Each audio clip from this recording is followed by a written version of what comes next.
Warning: this story contains scenes and scenarios that may be disturbing to some viewers. Viewer discretion is advised.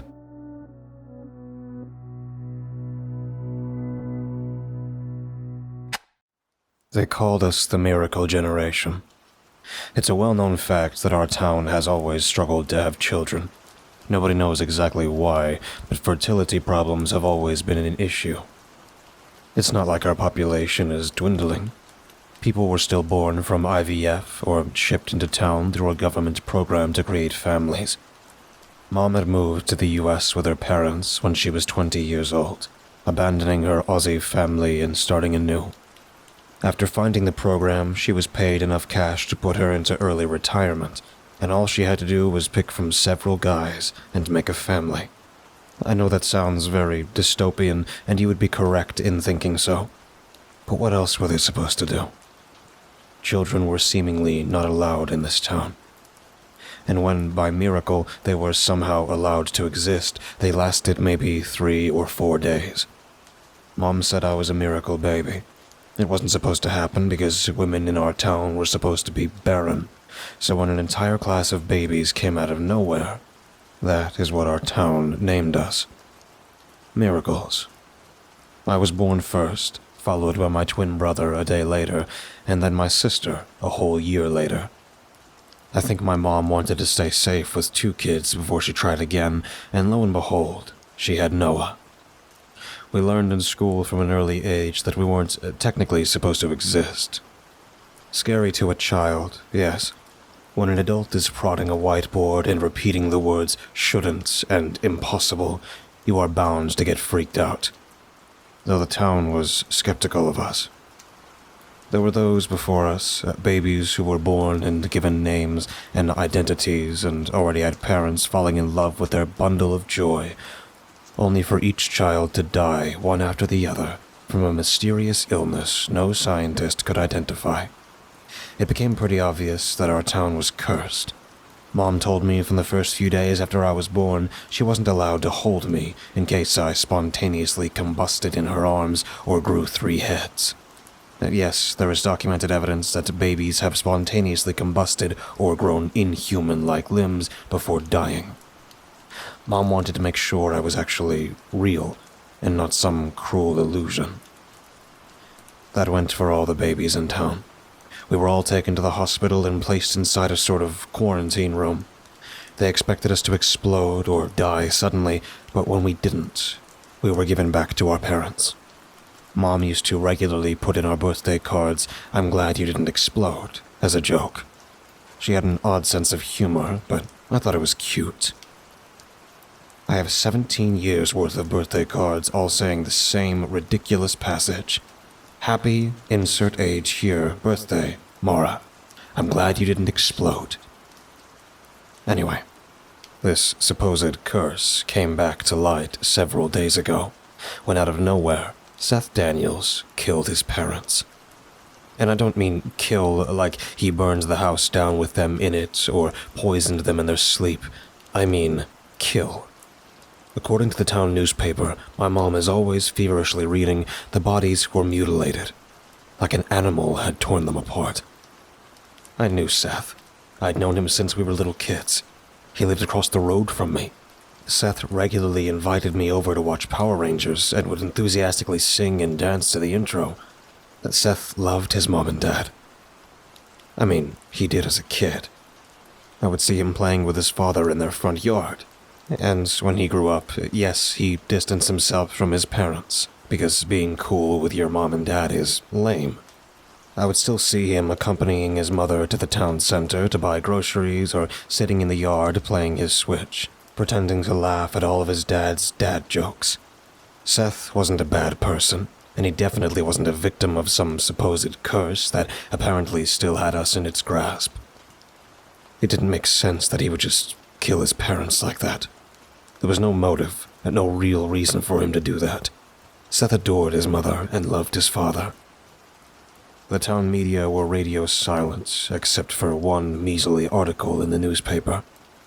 I figured nobody wanted to say what everyone was thinking. But it didn't make sense. This curse had allowed us to live for 17 years, and now it wanted to do something. And why would it lash out at parents and not kids? Why force the kid to kill their parents? There was one detail that jumped out at me. It was Seth's 18th birthday. The exact day. I knew this because he was talking about having a party at school. I mean, I'm not a rocket scientist, but what kid actively talks about having a birthday party the same day they're planning to brutally murder their parents? I asked a lot of questions because nobody was making noise, and I refused to believe Seth had willingly done something like this. Mom said the Daniels case was too gruesome to tell me, so I did some digging myself. We're a small town. Finn Novak is the son of the sheriff, so it cost me $20 and a promise to introduce him to my brother to get into his dad's office. It was very cloak and dagger. I definitely felt like one of those TV detectives. The documents were still fresh in the top drawer under his desk. Daniels. I picked up the folder, motioning for Finn to keep a lookout. He just tossed me a pissed look, but attempted to charm the receptionist into a conversation while I studied the autopsy notes. After skim-reading them, I wish I could delete that information from my memory. Mara!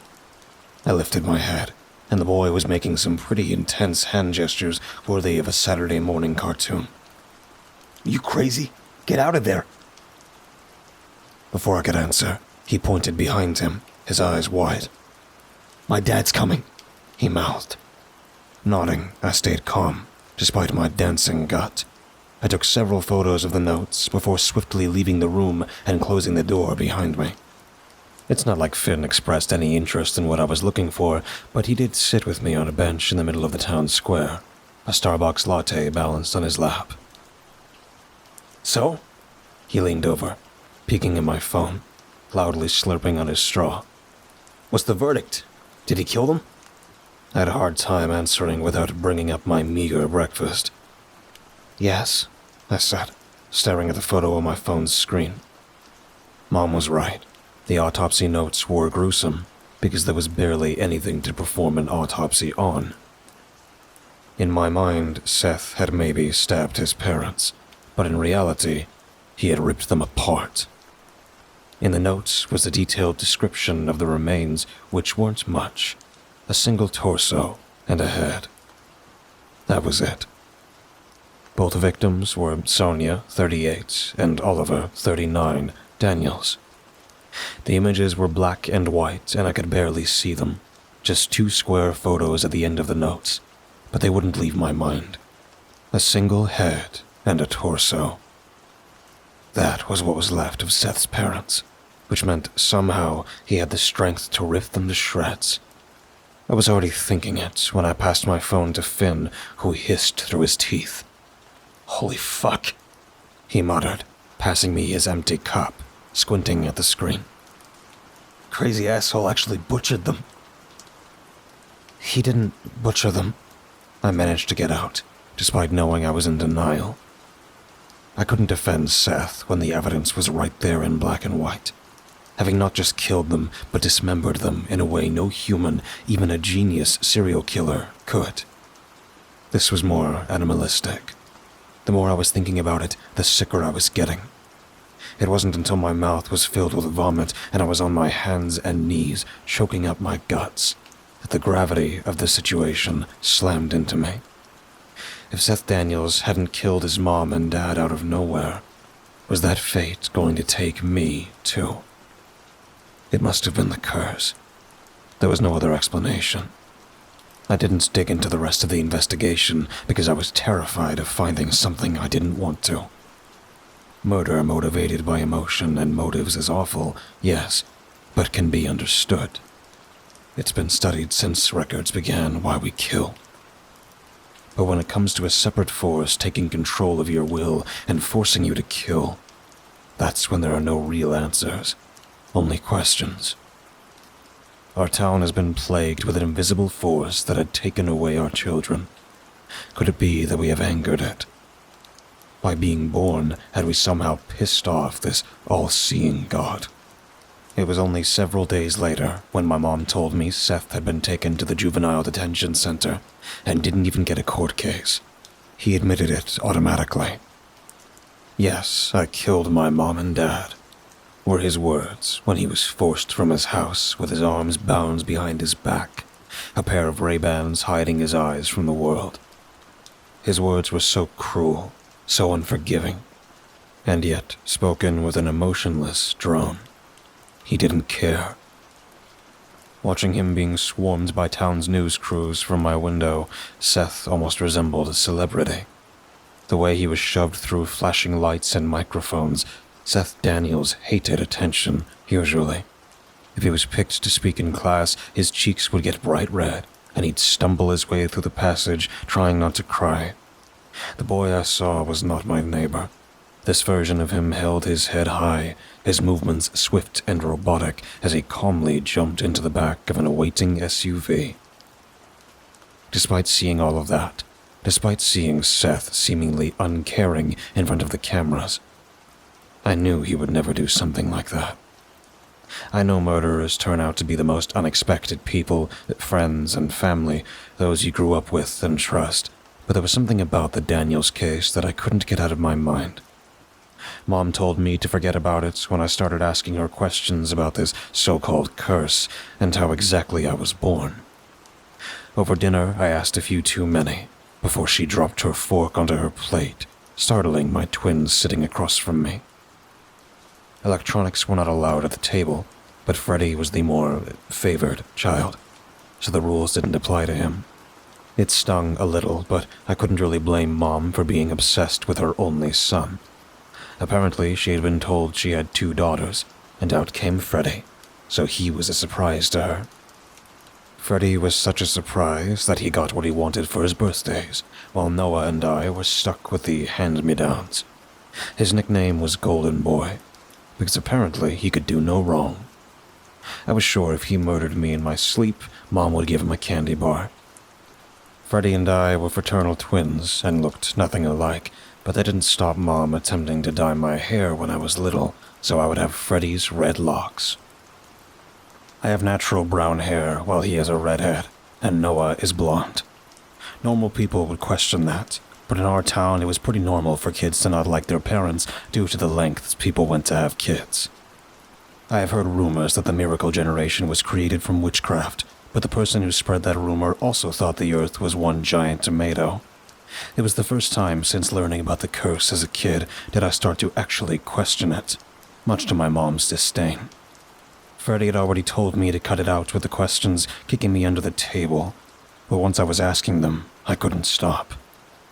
So much was on my mind. Seth's mental state seemed to be fine. He wasn't suicidal or struggling or having bad thoughts.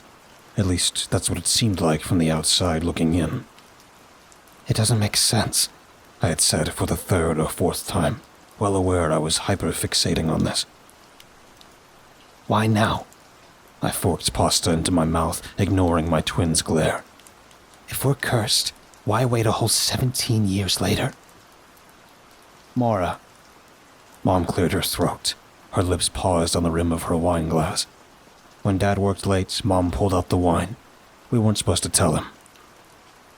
"What did I tell you about discussing business that is not ours?" "But it is my business," I said. "Seth was my friend." "He was my friend?" Freddie had already finished his dinner, occasionally glancing down at his Switch. "You didn't even like him. You remember when you called him an asshole?" This time I kicked him, and from the way he jumped in his seat, his eyes widening for the fraction of a second, it hurt him. "We were 12 and he stole my doll." "You still called him an a-hole?"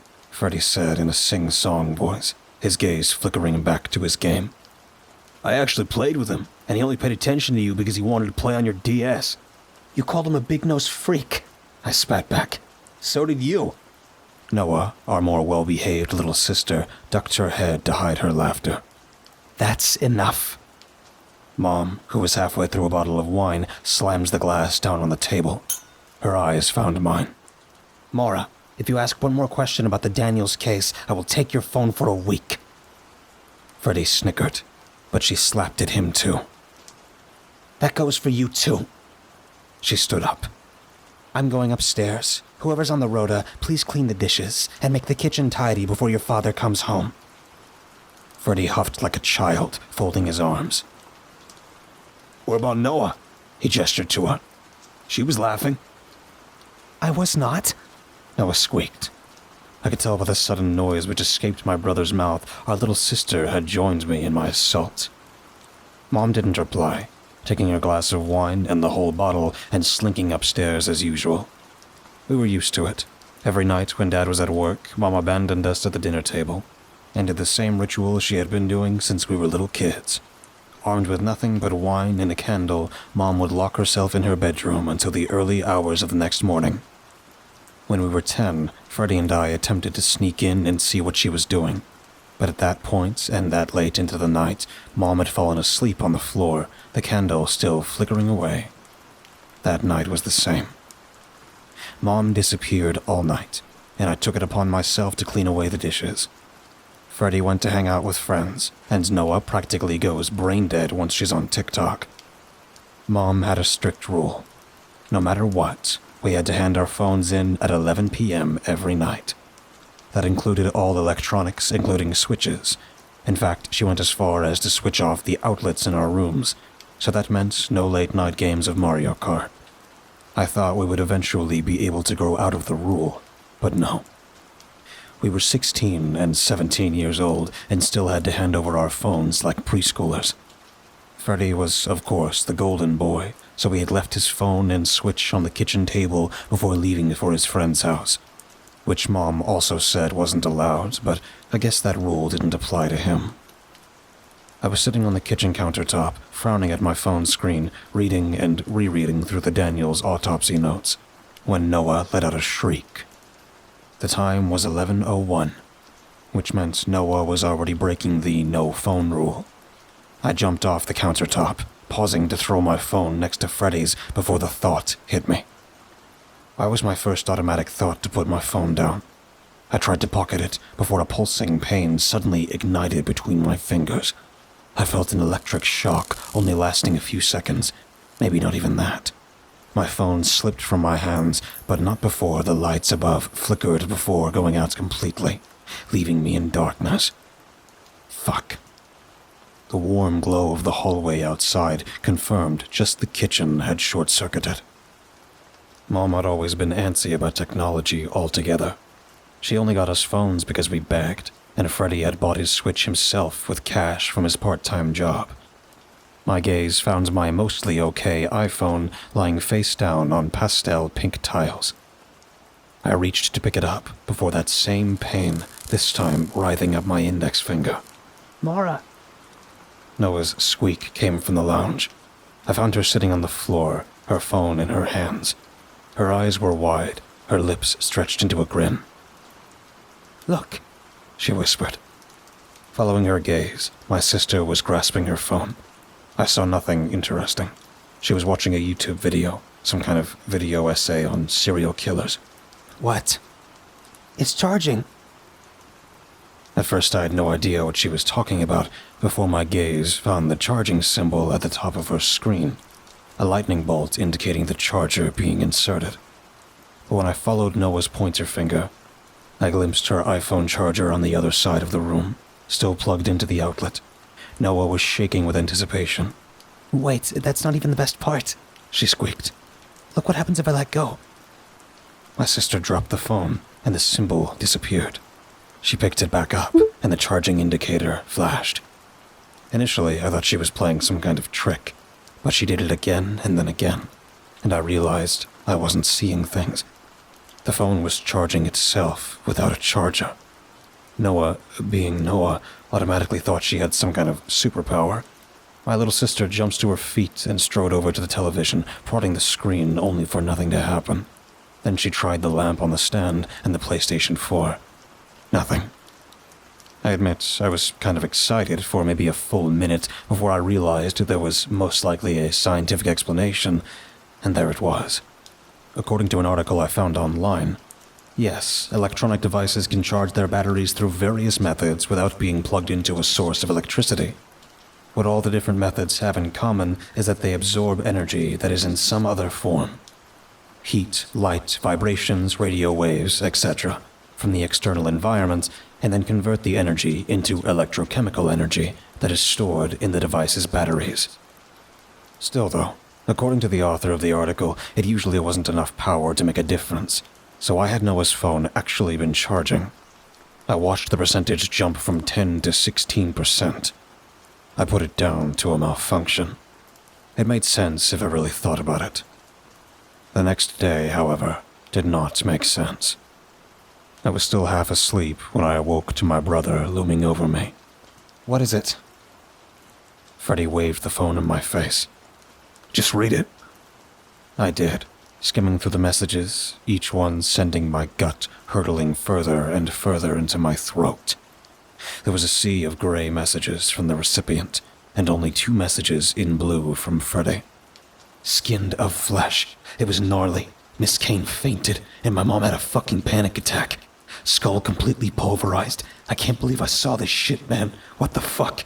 There are people guarding the scene now, but earlier you could just fucking walk in. Animal. Crazy fucking psycho. The living room was covered in blood, like a horror movie. My guy painted the fucking walls. There was nothing left on the stretcher they brought out. Just skin. There was like blue sheets over the body, but there wasn't even a body. I think I saw a hand or maybe a foot, but they definitely weren't attached. I don't know. I guess it was fucking gross. Mom wants to send me to therapy. My brother finally replied in blue. Who was it? Sheriff's son, came the reply. That kid's going to hell, and I'm an atheist. I hope he gets his karma, because who does that? Wasn't he close to his pop? Jesus fucking Christ, I can't get my head around it. It took a moment for the messages to sink in, and I was out of bed before my brain could catch up with my body. Finn. In 3 strides, I was on my knees, choking up dust. Freddie dropped down onto my bed with a hissed breath. Didn't you know that kid? He whispered. That was Finn, right? His words weren't fully registering. This time, I did bring something up.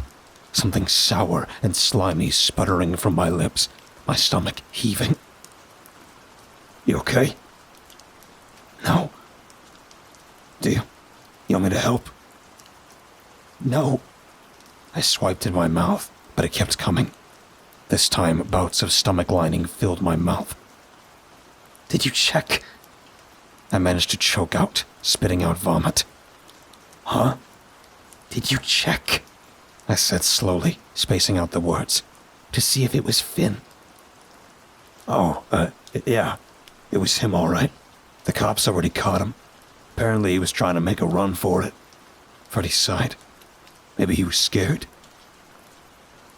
It didn't make sense. How could Finn kill his father? He loved his dad. I barely knew the kid, outside of helping me with getting into his dad's office, but even then, I saw the photo frames on Sheriff Novak's desk. I saw the photos of the 2 of them for Christmas and Father's Day, on vacations, and just the 2 of them hanging out. In kindergarten, a boy had loudly announced that Sheriff Novak was a pig, and Finn wrestled him to the ground, almost knocked the kid out. Finn was tiny, a lean kid. There was no way he was strong enough to rip his father apart. Fuck, Freddie groaned. He hung upside down off the bed, twisting his head to look at me, blowing dark red hair out of his eyes. Are you cursed? That was the first time I found myself nodding, my thoughts dizzying. But that didn't stop me trying to talk to him. According to Mom, Finn was being shipped to juvenile detention at noon. Until then, he was locked up downtown. Sheriff Novak was dead, so the town's law enforcement was at that point trying to find a new sheriff. The place was heaving for most of the morning before people started to disperse. I took my chance, sneaking in with a group of parents screaming about the safety of their kids. While the lady behind the counter was trying to calm them down, I took my chance, sliding through the door at the back and into the cells. I expected guards, but they were nowhere to be seen. I figured the mess with the parents had given me the perfect distraction. The first thing I noticed when I stepped inside was the flickering light, but it wasn't the lights above. In front of the cells was an empty desk with a laptop set up. Stepping closer, I realized it was the laptop's screen, which was flickering erratically. When the bulb above shattered, I jumped. Mara. Finn's voice resembled Seth's, an emotionless drone. When I twisted around, I glimpsed the boy standing with his hands wrapped around the bars. Very Silence of the Lambs. Finn liked horror movies, so I wouldn't have been surprised if he was jokingly reenacting that certain scene, though that would have required him having an ounce of emotion. I'm not sure what I expected, but this wasn't it. I thought Finn would be hysterical, screaming that he was innocent, like he would never kill his father. But what I was looking at was the face of a murderer, or at least half of one. His lips were curved into a small smile, and yet that smile held no emotion. Just like Seth, Finn's eyes were shaded with a pair of Ray-Bans.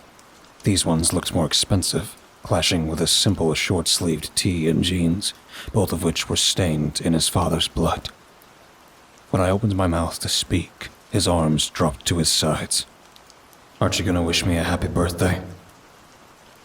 The wriggling legs of a phantom spider crept down my spine, and I found myself taking a step towards him, my breath in my throat. "It's your birthday?" He nodded. "I turned 18 yesterday. Wish me a happy birthday." "Happy birthday," I whispered. "And..." The words tangled on my tongue. "Did you..."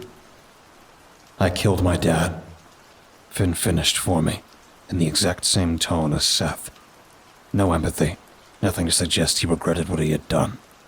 I was seeing this identical expression in the sheriff's son. He didn't move, staying eerily still, his arms frozen by his sides.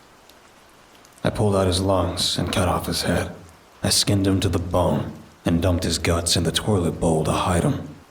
But I shook my head, tears stinging my eyes. You didn't mean..." Finn cut me off, slicing into my spiraling thoughts. I felt faint, like I was going to throw up again. "When's your birthday again?" he asked, with no hint of curiosity. The question was simple, and yet it was enough to send me backing into cold, concrete walls. "When is your birthday?"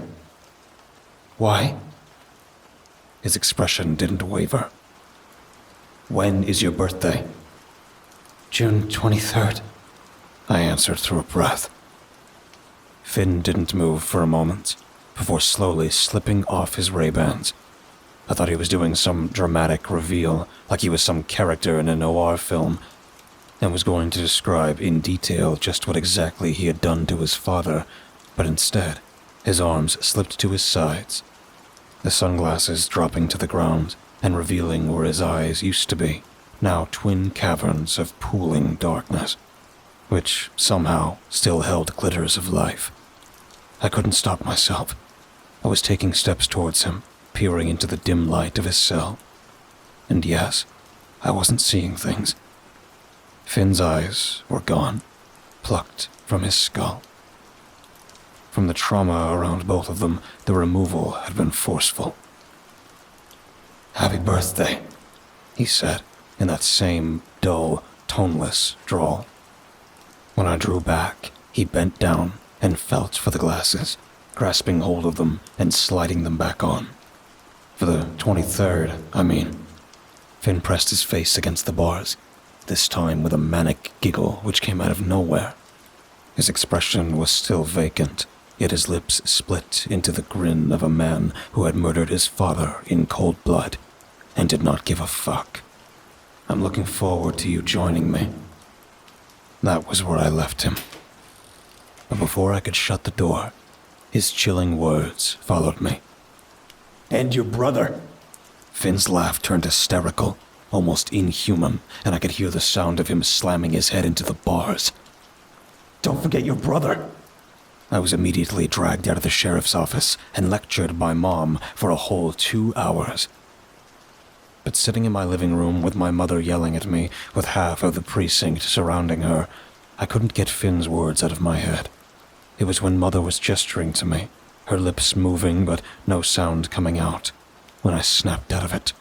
only to be slammed with another lecture on privacy and illegal entrance. I ignored all of that, cross-legged on the couch next to Noah, who was pretending to be on her phone, and decided to finally open my mouth.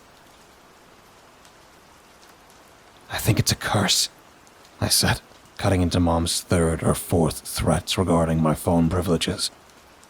That was when the room went silent, and Mom looked startled for a moment before shaking her head. That is not what we are talking about, young lady. Do you understand the severity of what you have done?" Yeah, Mora. Freddie spoke up from across the room. Like Noah, he was doing a bad job of pretending he wasn't loving every second of me being berated. I can't believe you'd be so careless and stupid. He drifted off. Oh, wait. Didn't you break in last month to steal documents on the Daniels case? His smile pricked. No, I'm pretty sure that was also, illegal, but, I mean, what do I know? I'm just a high schooler. I don't sneak into the sheriff's office when I'm supposed to be at school. I glared at him. How do you even know that? You go through my phone? He shrugged, comfortably adjusting himself on the recliner. Your passcode is 4 zeros. A toddler could bypass it. I didn't know if it was the stress of what happened with Finn or my brother's dumb fucking grin, but I was already lunging across the room to... I don't know. He's taller than me and more built. He could squash me if he really wanted to. So what I thought was going to be a fight turned into me trying to cause some damage with him and Freddie just shoving me away with a scoff. I did manage to hit him in the nose, but that was where Mom came in, pulling us apart and going into Mom mode. Mom mode was when she got really mad. Noah decided she no longer wanted to be a spectator and wandered into the kitchen. I was sent to my room and Freddie was lectured for antagonizing me. Several hours later, he appeared at my door with a half-eaten donut, a cup of hot chocolate, and a half-assed apology, which was his attempt at letting me know that he was scared I was going to get myself hurt. I took the donuts and the cocoa, and I told him to go away. He did, after a while of standing there looking like a kicked puppy. I closed the door on his face when he made a point of trying to make me feel sorry for him. I wanted to talk to him about Finn, but he would just tell Mom and get me in trouble. So, I found myself with information which was driving me crazy. My 18th birthday was approaching, and more kids were turning on their moms and dads. After Finn, it was Addie, and then Jason, Sarah, and Kiara, all of which had turned 18 weeks before each other. I thought the town was going to start freaking out and calling those of us who were left monsters, insisting that we never should have been born. But to my surprise, there was barely any news coverage, and it almost became normal to hear yet another kid being sent to juvenile detention. June arrived, and the days crept by faster and faster until it was the eve of my 18th birthday, and I found myself standing in my bathroom, my trembling fingers wrapped around a razor blade. Every time I thought about actually doing it, though, slicing into my flesh until my wrists were dripping, pooling scarlet, and I was struggling to breathe, I couldn't. So, I dumped the razor in the trash and left the bathroom, only to run into Noah. Wrapped in her pink bathrobe, my little sister looked like a giant marshmallow, hiding behind scraggly blonde curls. Mara? Noah was grinning from ear to ear as usual. She grabbed my hands and squeezed them. Do you remember what we did as kids? From the look on her face, I knew exactly what she was talking about. When Mom was in bed or at work on our birthday eve, the three of us would scour her room for presents. We had grown out of it, eventually, but every year Noah insisted on at least one search. It's not like I could refuse when my sister already had a tight grip on my arm and was yanking me into Mom's room. When I stumbled inside, I found our brother on his knees under Mom's bed, rifling through boxes and bags. I was surprised Noah had managed to drag Freddie into it. Considering every other year he rolled his eyes and bid us adieu, calling Noah a baby. Now, though, he was just as enthusiastic as he was when he was a little kid, and used to shush us and turn it into a game. I would take one corner, Noah would take the closet, and Freddie would crawl under the bed, because he was the only one who wasn't scared of monsters hiding under there. For a moment, I considered just walking away and saying they were being stupid and acting like children. But I did want to forget about the reality of turning 18 and possibly murdering my family.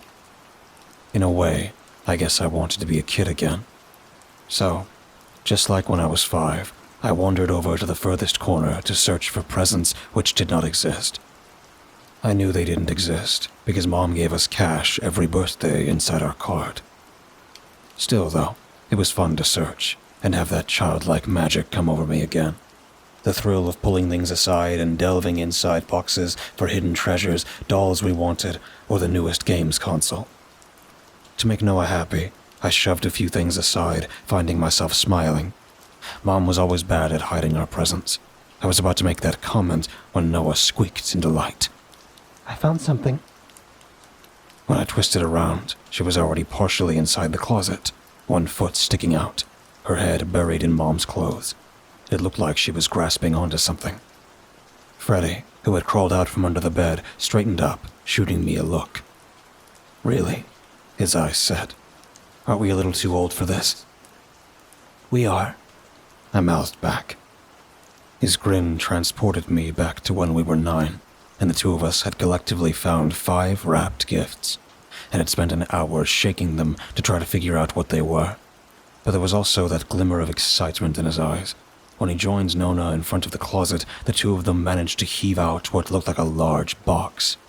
I joined them, hesitantly. Any idea what it is? I frowned at the box the two of them were struggling to get a proper hold of. It was huge, almost the size of the closet itself.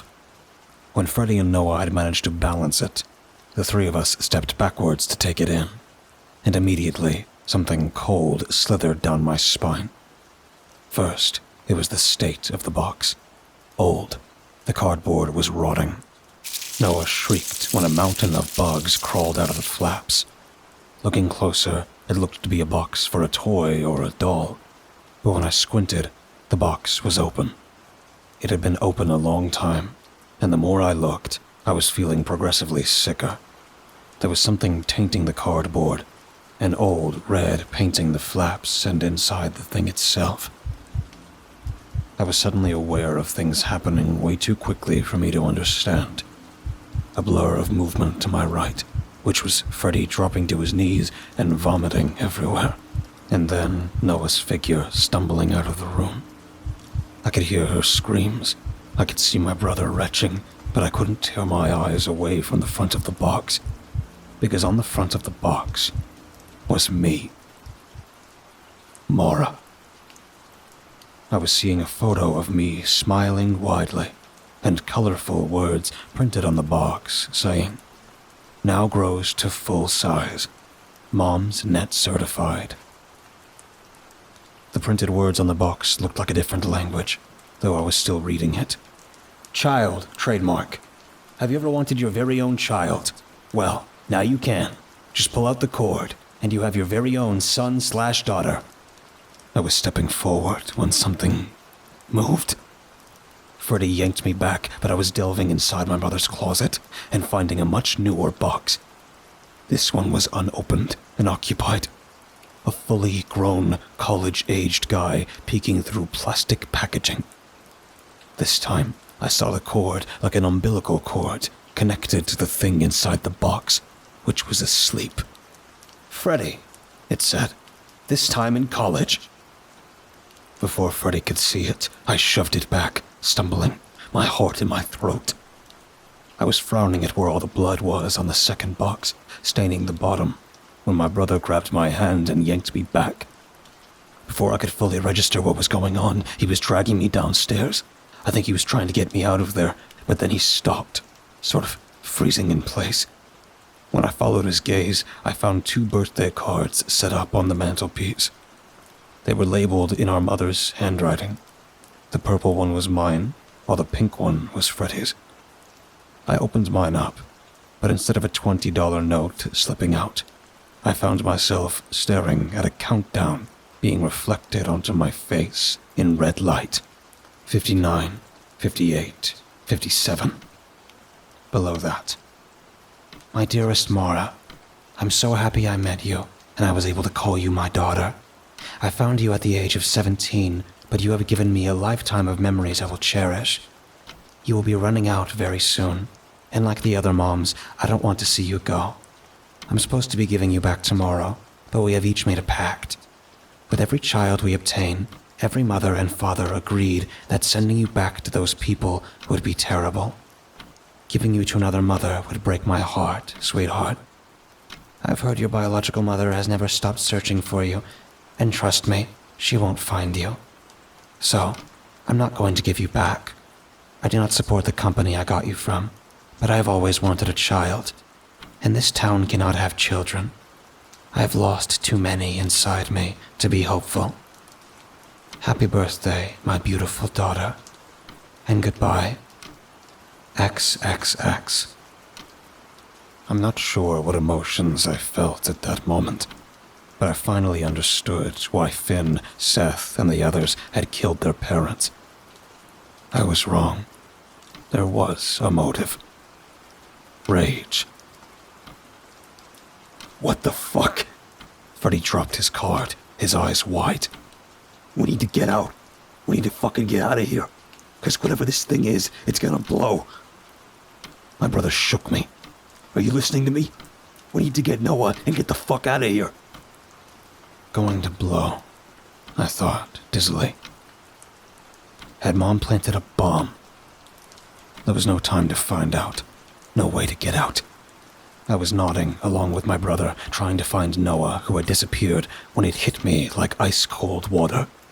Finn, standing in the cells with his eyes carved out of his skull, and Seth wearing Ray-Bans to cover his eyes. Every other kid I saw always wore sunglasses, always hid their eyes.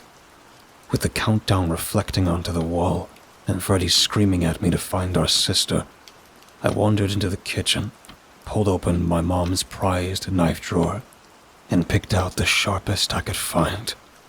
It had been driving me crazy since seeing the sheriff's son's mutilated face. Why he would do that to himself? Why he would kill his father and then carve out his own eyes? Part of me thought it really was a curse which had taken them as some kind of reward. But I was wrong. Of course I was wrong. Finn Novak didn't scoop out his eyes because he was fucking crazy. He carved them out because he had gotten that exact birthday card, that exact countdown. And somehow he had known, just like me, as I stuffed my sweater sleeve into my mouth, that the bomb was part of us.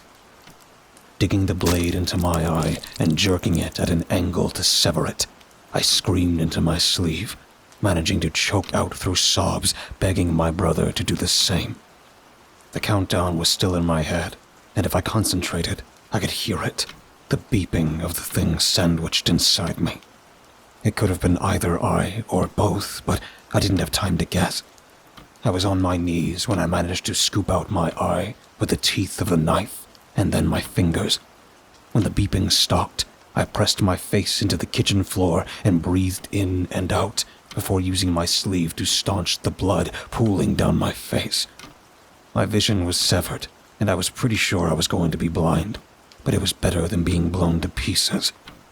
Freddy was already in front of me, his eyes wide and confused, already clumsily grasping for the knife to do the same.